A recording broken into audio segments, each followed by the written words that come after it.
अस्सलाम वालेकुम and welcome back to the idea lab. मैं हूं आपकी होस्ट आयमा सैयद, एक बिजनेस फाउंडर, एक पीएचडी स्कॉलर और एक मार्केटिंग स्ट्रेटेजिस्ट। आपके लिए मैंने इस चैनल पे बनाई है 3,000 रुपए से 10,000 रुपए में होने वाले बिजनेस के ऊपर वीडियोस कि वो बिजनेस कैसे किया जाएगा, आपको चीज़ें कहाँ से मंगानी है, क्लाइंट्स को कैसे पहुंचानी है और महीने में अपना 1-2 लाख रुपए का प्रॉफिट कैसे अर्न करना है। इसके अलावा हमारी कोशिश होती है कि हम मुख्तलिफ पाकिस्तान को फ़ायदा पहुंचाने वाली मिलियंस ट्रिलियंस कमाने वाली कंपनीज जो हैं, इस तरह की तमाम कंपनीज के ऊपर मुकम्मल एनालिसिस करें, देखें कि वो कंपनीज, उनके पीछे कौन लोग हैं, उनका क्या विजन था, वो कि आखिर वो लोग कैसे ये काम कर रहे हैं और वो पाकिस्तान को या किसी भी दूसरे कंट्री को कैसे फ़ायदा पहुंचाते हैं। आगे चल के हम इंटरनेशनल कंपनीज को भी इस वीडियोस का हिस्सा बनाने वाले हैं, तो चैनल को ज़रूर सब्सक्राइब कीजिएगा क्योंकि आपको यहाँ से बिजनेस की बहुत सारी मालूमात मिलती रहेगी। तो आज की जिस वीडियो पर हम बात कर रहे हैं वो है गंधारा ऑटोमोबाइल्स। बेसिकली ये PSX के ऊपर यानी पाकिस्तान स्टॉक एक्सचेंज के ऊपर एक गैल के नाम से मौजूद है।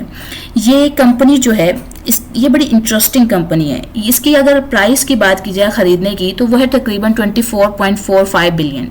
इसका मार्केट कैप हमारी पिछले एनालिटिक्स कंपनीज, ऑब्वियसली उनके सेक्टर्स डिफरेंट थे, लेकिन अगर हम उसके हवाले से बात करें कि एक शख्स अगर किसी कंपनी का स्टॉक परचेज करना चाहता है तो उसके लिए, और वो एक बिगिनर है तो उसके लिए शायद सेक्टर इतना काम ना दे और उसके लिए सारी कंपनीज अगर वो एक कलेक्टिव में देखे तो उनकी निस्बतन इसका जो कैप है कम है। लेकिन ये एक एनालिसिस करते वक्त अच्छी चीज़ नहीं है कि आप किसी और सेक्टर को कंपेयर करें किसी और सेक्टर की मार्केट कैप से। लेकिन स्टिल इसका मार्केट कैप उन कंपनीज के उससे कम है, लेकिन इसने फिर भी अपने लोगों को फायदा दिया है। वो कैसे किया ये आज की वीडियो में देखेंगे। इवन 2024 के अंदर ये कंपनी लॉस में भी रही, लेकिन स्टिल इसका कैपिटल गेन हुआ, यानी इसके स्टॉक्स की प्राइसेस बढ़ी।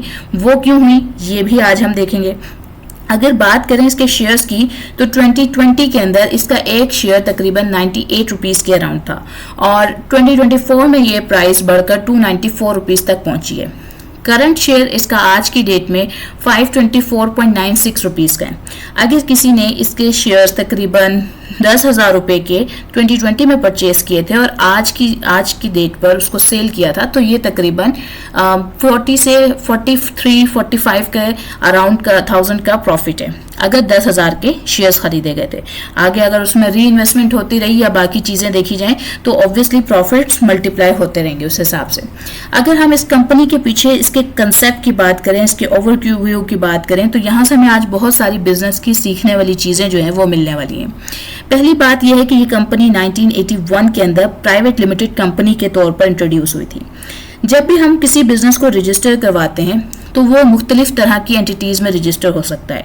वो सोल प्रोप्राइटरशिप में हो सकता है, पार्टनरशिप मॉडल हो सकता है, प्राइवेट लिमिटेड कंपनी हो सकती है, पब्लिक लिमिटेड कंपनीज हो सकती हैं और ये सब चीज़ें डिपेंड करती हैं कि आप पर्सनल सिंगल ओनर हैं उस कंपनी के, आपके साथ को फाउंडर्स मौजूद हैं, या फिर आपको लगता है कि इस कंपनी को मुझे आगे चलकर इसको PSX पे रजिस्टर करना है और हमने इससे पब्लिक फंडिंग लेनी है या इन्वेस्टर फंडिंग लेनी है, तो ये उस हिसाब से आप इसको देखते हैं। अगर बात करें सोल प्रोप्राइटरशिप की आज की वीडियो में, तो सोल प्रोप्राइटरशिप का मतलब ये है कि एक इंडिविजुअल अपने पूरे बिजनेस का ऑनर भी है और अपने पर्सनल एसेट्स का भी, यानी उसका जो टैक्स होगा, FBR जो उससे टैक्स रिसीव करेगी वो उसके पर्सनल NTN नंबर पे होगा जिसमें कंपनी का टैक्स भी शामिल हो रहा होगा उसके बिजनेस का यानी।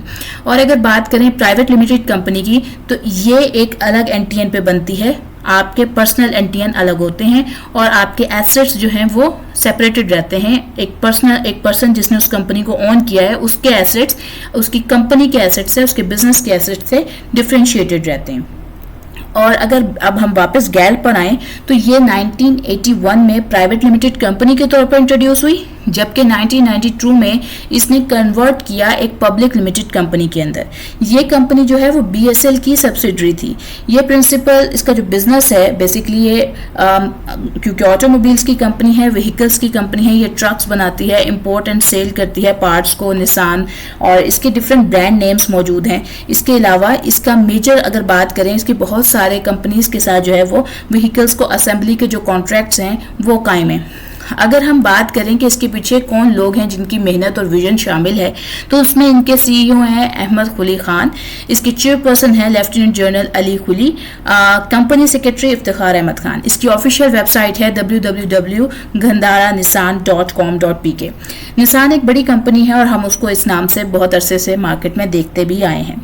अगर बात करें इसकी मार्केट पोजीशन और प्रेजेंस की, तो तकरीबन ये पाकिस्तान में 60+ ईयर से मौजूद है और ये डीलर नेटवर्क के थ्रू बहुत सारे सिटीज़ में अवेलेबल है। और ये ना सिर्फ अभी आगे आपको पता चलेगा कि ये जो है इको फ्रेंडली प्रोडक्ट्स बना रही है। मींस ये कि ये इको कार्स के अंदर और ईवी कार्स के अंदर सेगमेंट में इसने इंट्रोड्यूस किया खुद को, लेकिन इसके अलावा इसकी जो स्पेशलाइजेशन रही है वो डीजल कमर्शियल सेगमेंट में भी रही है। इसके जो कंपटीटर्स हैं वो Toyota, Hyundai, Hino, Master Motors, FAW, ये सब इसके जो हैं कंपटीशन में रहते हैं हमेशा से। अगर बात करेंगे इसकी अपनी कौन कौन सी प्रोडक्ट्स हैं, तो ये पिकअप्स भी बनाती है, लाइट ट्रक्स भी बनाती है, हैवी ड्यूटी ट्रक्स भी बनाती है। यानी ये B2B में भी वर्क कर रही है, D2C में भी वर्क कर रही है एंड B2C में भी वर्क कर रही है। ये बिजनेस टू बिजनेस यानी अपनी प्रोडक्ट्स दूसरे बिजनेसेस को प्रोवाइड करती है। क्योंकि देखें जो ट्रक्स इस्तेमाल हो रहे हैं या जो हैवी ड्यूटी ट्रक्स हैं या पिकअप्स हैं, वो यकीनी तौर पर एक सामान को दूसरी जगह पहुँचाने के लिए इस्तेमाल किए जा रहे हैं। तो यानी वो खुद भी कोई बिजनेसेस हैं जो इनसे प्रोडक्ट्स आकर खरीद रहे हैं, तो ऐसे काम को हम B2B कहेंगे। अगर किसी ने उसको कमर्शियल यूज के लिए नहीं लिया, अपने पर्सनल यूज के लिए लिया है, तो हम इस काम को B2C कह सकते हैं। अगर बात करें कि ये इसका जो फ्यूचर पर्सपेक्टिव है या ये किन जगहों पे इसने अपनी एक्सपेंशन करी जिसकी वजह से इसने अपने लॉस के बावजूद सर्वाइव किया, तो वो ये है कि इसने ईवी के अंदर बहुत अच्छे प्लान्ड इनिशिएटिव्स लिए हैं। और अब ये जो है इस कंपनी इस साल में इसने एक न्यू कार रिलीज़ की, जिसकी वजह से इसकी जो प्राइसेस थे वो बहुत ज़्यादा सडनली फ्लक्चुएट करके राइज में गए। तकरीबन साल के शुरू में जनवरी में इसका स्टॉक 310-20 के अराउंड पे फ्लक्चुएट कर रहा था एंड देन 350 से अचानक एक शिफ्ट 400 के अराउंड देखा गया और उसके बाद ये 420, 430, 50, देन 390 एंड देन 3 को इसने अगेन टच नहीं किया और 400 से 500 के अंदर अब ये फ्लक्चुएट कर रही है। अगर बात करें इसकी मैन्युफैक्चरिंग और असेंबली की, तो इस वक्त ये बिन कासिम इंडस्ट्रियल जोन में मौजूद है और ये लोकल असेंबली लाइन भी रखती है अपने पास। 600+ यूनिट्स हैं इसकी, एनुअली एक्सपेंडेबल कैपेसिटी है इसकी, और ये लोकल वेंडर्स के साथ पार्टनरशिप्स में भी है फॉर पार्ट्स एंड कंपोनेंट्स, यानी कि जो मुख्तलिफ पार्ट्स एंड कंपोनेंट्स इन तमाम चीज़ों के इस्तेमाल के लिए दरकार होंगे, उन सब की लिए ये लोकल पार्टनरशिप्स भी रखती है। अगर इसकी इक्विटी प्रोफाइल को देखा जाए तो तकरीबन मार्केट कैप की बात हम कर चुके हैं कि वो 29.92 बिलियन है, एंटरप्राइज वैल्यू 24.45 बिलियन है। इसके टोटल शेयर्स जो लोकली अवेलेबल यानी अनाउंस्ड हुए वो आपके सामने मौजूद हैं। इसका फ्री फ्लोट तकरीबन 40% का है, यानी वो 40% फ्री फ्लोट यानी जिसमें हम लोग इंडिविजुअल्स, बैंक्स लोग उसके शेयर्स खरीद के उसकी उस पर्टिकुलर यूनिट के लिए अपनी ओनरशिप क्लेम करते हैं।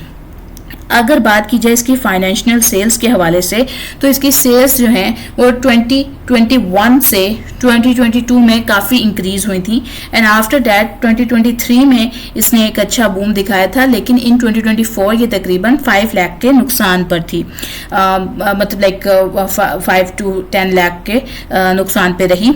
अगर बात करें इसकी लॉस की यहाँ पर, तो हम देख सकते हैं कि 2024 के अंदर जो आपको रेड वैल्यू नज़र आ रही हैं, ये आफ्टर टैक्सेशन जो था इसका लॉस था। 2024 के अंदर इसका जो अर्निंग पर शेयर था वो लॉस में था, लेकिन स्टिल इसने जो है अपनी कैपिटल गेन किया था। तकरीबन 71 रुपीज़ से इसका कैपिटल गेन पहुंचा था 297 के अराउंड पर। इसकी बहुत सारी पार्टनरशिप्स एंड कोलैबोरेशंस मौजूद हैं। चाइनीज़ एंड जापानीज़ कंपनीज़ के साथ इसकी अच्छी कोलैबोरेशंस चल रही हैं। लॉजिस्टिक फर्म ऑन करता है, गवर्नमेंट एंड के प्रोजेक्ट्स चल रहे हैं ट्रक्स के हवाले से, लॉजिस्टिक स्पोर्ट्स के हवाले से। और अगर लॉजिस्टिक फर्म्स में बात करें तो डाइवो, प्राइवेट सेक्टर, इन सब को ये अहम प्रोडक्ट्स जो है वो सप्लाई करता है। अगर इसकी सस्टेनेबिलिटी और इनोवेशन की बात करें तो कोई भी बिजनेस हो, अगर वो विद टाइम अपने आप को इनोवेट नहीं करता है तो वो मार्केट से फेड आउट हो जाता है। अगर क्योंकि ये अब आगे आने वाला दौर यकीनी तौर पे इलेक्ट्रिक कार्स का है और ईवीज का है। तो इस कंपनी ने अपने ट्रक्स और सेमी ट्रक्स और मतलब यानी मिनी ट्रक्स और इन सब चीज़ों के अंदर इनोवेशन लाना शुरू की है और अब ये इलेक्ट्रिक कमर्शियल व्हीकल्स के अंदर एक्सप्लोर कर रहा है और उसकी वजह से इसकी जो मार्केट हाइप थी वो बहुत ज़्यादा रही और इस वजह से भी लोगों ने इस प्रोडक्ट को ख़रीदना चाहा और इसके जो मार्केट प्राइस की रेशो थी वो इसी वजह से बढ़ रही थी।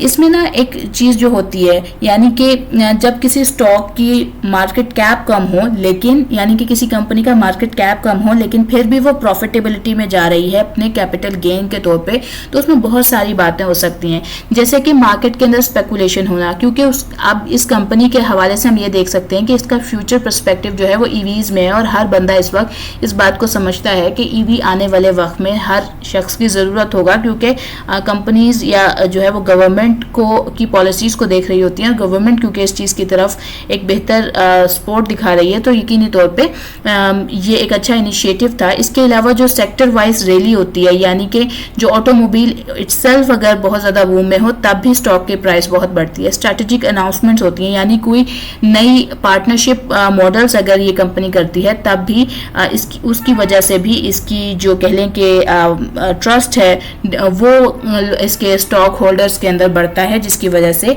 ये प्राइस कम होती है। इसके अलावा एक बहुत अहम चीज़ है ना, वो ये होता है कि लो फ्लोट, यानी कंपनी जो है वो स्टॉक ज़्यादा रिलीज़ ना करे और जब लोग उस स्टॉक को ख़रीदने आए तो वहाँ पर इतनी मौजूदगी ही ना हो कि जिसकी वजह से स्टॉक की जो प्राइस है वो बढ़ जाए। तो ये भी एक रीज़न होता है और टर्न अराउंड की यानी एक्सपेक्टेड टर्न अराउंड यानी कि आने वाले सालों में इससे बड़ी एक्सपेक्टेशन रखी जा रही है, इस वजह से भी इसके जो स्टॉक प्राइसेस हैं वो बढ़ रहे हैं। अगर इसके 2025 से 2030 के विजन की बात करें तो ये ईवी मार्केट में एंटर हो चुका है ऑलरेडी और ये एसयूवी सेगमेंट जो है उसको एक्सपेंड कर रहा है लोकली और इसका जो रिड्यूसिंग कॉस्ट है वो बहुत ज़्यादा बढ़ रहा है। यानी मीन्स ये कि अब इसने क्योंकि अपने आप को लोकलाइज लेवल पर ज़्यादा एक्सपेंड करना शुरू किया तो जिसकी वजह से जो कार्स की और ट्रक्स की प्राइसेस हैं वो थोड़ी कम हुई हैं और ऑब्वियसली इसमें बहुत ज़्यादा रोल इसकी स्ट्रेटेजिक पार्टनरशिप्स का भी है और इसने अपने डिजिटल प्लेटफॉर्म को भी काफ़ी हद तक स्ट्रॉन्ग किया है।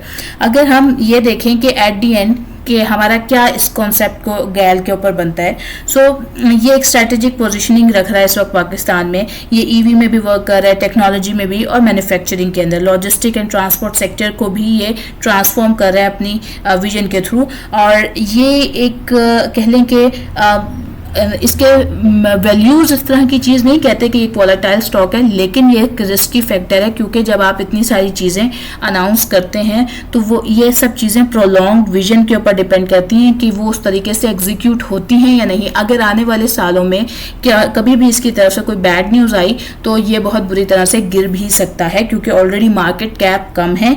तो ये सब कुछ जो इसकी हाइप बढ़ रही है वो अल्टीमेटली डिफरेंट और पैरामीटर्स की वजह से है।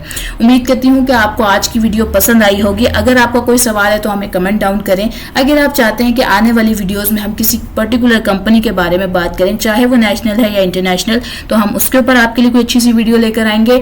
और फिर इसके साथ मैं लेती हूँ आपसे आज के लिए अलविदा। अस्सलाम वालेकुम।